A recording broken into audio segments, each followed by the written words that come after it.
Yaxshi savol va ko'pchilikni qiynaydigan savol, ya'ni necha yoshdan boshlab bolalarda gijja paydo bo'ladi?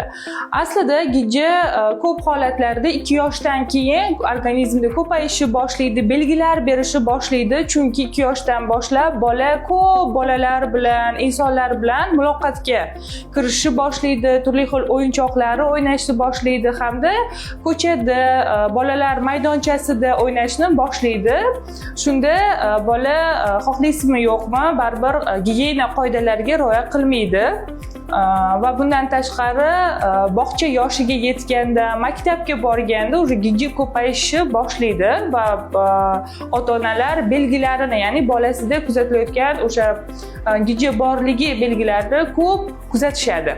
Lekin chaqaloqlarda ham gijja yo'q ekan deb o'ylash bu noto'g'ri hisoblanadi. Ya'ni kim chaqaloqni onasida, otasida yoki bo'lmasam opa-ukalarida, singillarida bo'lishi mumkin va ular ham chaqaloq bilan muntazam kontaktda bo'lishadi.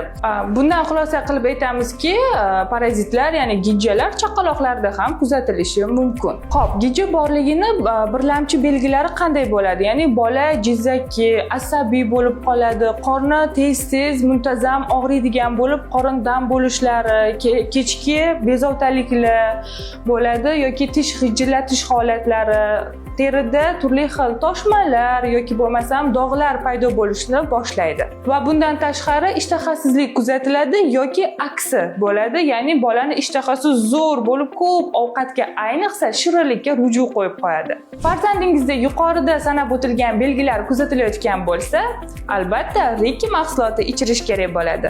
Riki mahsuloti antiparazitar mahsulot bo'lib, organizmdagi parazitlar gijjalarning ko'payishini oldini olib bartaraf etadi. Ichak mikroflorasini yaxshilaydi, jigar, o't qopi faoliyatini yaxshilaydi, hazm jarayonini, metabolizmni tezlashtiradi hamda bolaning immunitetini mustahkamlaydi. Sizning farzandingiz necha yosh? Izohlarda yozib qoldiring.